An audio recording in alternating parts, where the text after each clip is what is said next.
It seems like your group has performed above maybe expectations from the outside going into the season. Kind of what have you seen from your guys so far this year? Just the constant development of route running and understanding coverages.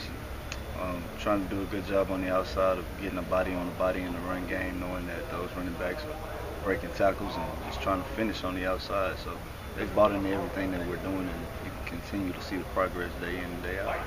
Naturally, Brown has made a lot of big plays. He's been your big play guy. Has anyone developed behind him, like Norris, to where you feel, if you need someone to go in there for him, he can step up? Yeah, so Josh Blancato and Kalani Norris have both done a good job. We put them in the game to spill time, and they go out there and they just do what they're asked to do. So those guys I feel comfortable with, just like AB, that those guys can go in there and get the job done as well. So just the way that they approach the game and they accept their role has been something that's very pleasing. Unfortunately, Jalen goes down, but Adonicus comes in, and at the same time, James kind of sets himself as the quarterback, and those two guys seem to have a nice chemistry, and that seems to play into the field. Is that something you see? Yeah, Adonicus did a really good job of just attacking the moment. Just next man up mentality. He spends a ton of time in the office just trying to get better, understand the techniques, just trying to know the game and learn the game. He actually does a really good job of studying the game, probably better than anybody I've been around. And you can start to see that thing show up. I told the receivers that. So when you spend time with the game will be nice to you, and that's what it's doing for Adonicus. What does he do specifically that makes him stand out a little bit? He has extremely great feet. His initial quickness at the line is up there with some of the best I've been around. But he just knows what techniques guys are going to try to use on him throughout the week, because he does a great job in preparation. Anytime you prepare, then success will come. And I just think his want to and desire to get better every day is what you're seeing show up on Saturdays. I imagine with his, like you said, quick feet, you want to get him the ball in space so he can show some of the moves that he has. Yeah, and we have. He's beaten a couple of guys on slants. We've thrown him a couple of screens on the outside, and he's done a really good job of breaking tackles at times and making guys miss in the open field. So he's doing a great job of developing it, and we're going to continue to keep him in that role. That play he made on the sideline, it was like a 3rd and 10, I think. I think that was one of the most important plays in the game because it kind of got you out a little farther. Mm-hmm. What did he do on that play, and kind of what maybe showing some of the things that he's the biggest thing, we do ball drills every day after practice, and the one thing that goes unnoticed is he caught that ball, extended his hands away from his body, and just plucked it out the air, which is something that we always talk about. If he let that ball get into his body, he's going to be called out of bounds. But the fact that he framed the ball and caught it and got a foot down, that's why we were able to get the first down. Right. So that was a really good play, and it was something that when we talked about the game, I reiterated to everyone in the room. And he kind of, it was a broken play to come back, I guess, to the sideline? Yeah, it was a broken play, so he just came back and made a play on the ball, which was really good. T.O. thought it was coming to him, too. Because he got up. Right. He just barely missed the tip on the ball, but yeah, it was a really good play by him down the field. With Tobias, obviously that's a tough spot to have been the quarterback and been the guy, and then to have to change positions and play receiver and stuff. It seems like he's really kind of picking it up and blossoming a little bit. Yeah, himself. He's doing a heck of a job, man. He's one of those guys. At first I've been there, so I understand what he was going through. But now he's starting to see some improvements day in and day out. He works on his releases and different things like that on the outside edge. The 3rd down play that he had was crucial to us as well within the drive. So he's just getting a little bit better each and every day, and we're just going to continue to groom him and help him grow into the guy that he can be at receiver, which is dynamic. I imagine so. You see a high ceiling there for him. Huge. His athletic ability, his ability to make plays in open space. He really has great initial quickness, and just something on the outside that you definitely need. And the sky's the limit for the kid. It seems interesting because, like, going in maybe even into spring ball, it was like guys like Jalen and Malachi and Steve. Mm-hmm. And Malachi's still playing, but the other guys aren't even, haven't been in there, and that's got to be kind of interesting to see how that's evolved even during the season for you guys. Yeah, it has been an experience, but those guys have just bought into what we're teaching on a day-to-day basis. So when they go out there and they put it into play, they'll see success. And I think it all boils down to just those guys buying into what's being taught. And when they see great things happen, I think everybody just wants to do it the right way. I think Coach Patton was talking last week about Amarian and how the very first time he ever saw him just run a sprint, that he turned to you and said, that's our slot. What kind of was your perspective on that, and what were your kind of first impressions? Yeah, I felt like he jumped the gun with that statement, but he was exactly right. Extremely fast. When we got out for spring ball, you could see his initial quickness show up, some of his ball skills.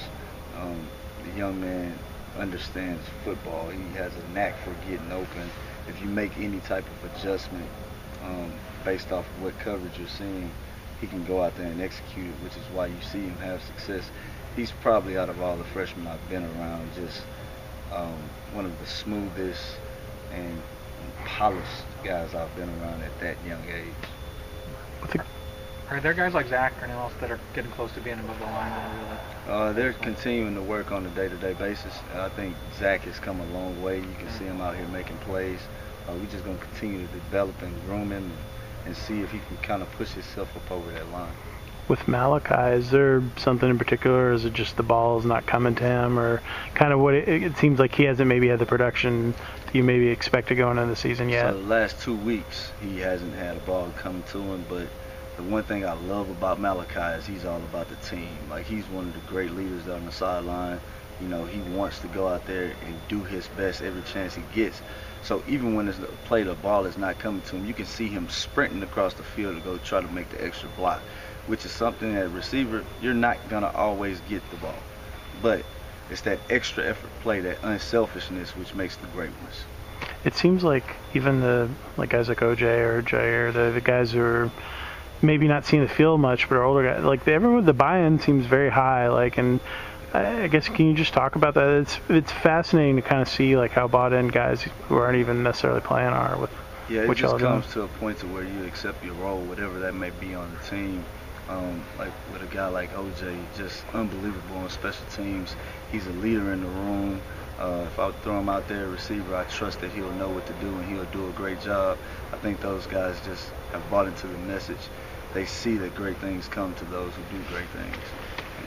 What's your role? What's Jalen how's he gonna help out the last several weeks of the season? Jalen is my big leader in the room. Everybody knows that, and he does a wonderful job of just being a motivator to those other guys and making sure guys stay on top of things. And he can always help them out if they need any type of help. So it's unbelievable to have a guy like that around. Looking to the future, a guy like Marquise, he knows he's not going to play, but he's out there working hard every day. What are you going to have with him when he's eligible next year? An unbelievable player with great ball skills, extremely great quickness. He embodies everything that you talk about when you're talking about receiver. Just to watch his development as he's been here has been something unreal, and I'm super proud of that kid. And what does it say about him, the fact that obviously he can't do much right now, but he's out here every single day, in the film room every single day, doing that kind of stuff? It speaks to his character and just the type of young man that he's become. He's one of those kids that he just wants to do what's best for the team. And good things come to good people. And the more he has that attitude and that integrity about himself, then great things are going to continue to happen for him. And I'm just so proud, because at first it was tough on him, but then he just broke through that adverse condition and just decided, this is what I'm going to do. I'm going to go out here, give my all every single day and get better. And you can start to see those things show up in practice, and it's phenomenal to see. I imagine you're excited looking into the future. You may have 5-6 guys that can really all play a lot and are starter quality level guys. Yeah, I'm extremely excited about the future. Probably more excited than a lot of people think. I'm living in the now and developing these young men and helping them go out there and have great success, and that's what it's all about. Chris, for you guys to run for 200 yards, it takes everybody, and I'm curious kind of what do coaches see as far as how that's developing? I think, so the run game, Coach Key, Coach Choice, Coach Patton, those guys do a great job of planning what we're going to do when we go in the game. And I think the kids have just bought into, hey, this is how we're going to be successful. And on the outside, those guys know if I make the extra block, this is how this player is going to be successful. And then it opens up the passing game, and everybody's happy. So I think just the way guys have bought in, they understand their role, and they're continuing to work the tails off. I think that's why you see us have so much success on the ground and throughout the air when we have those chances. Anything else?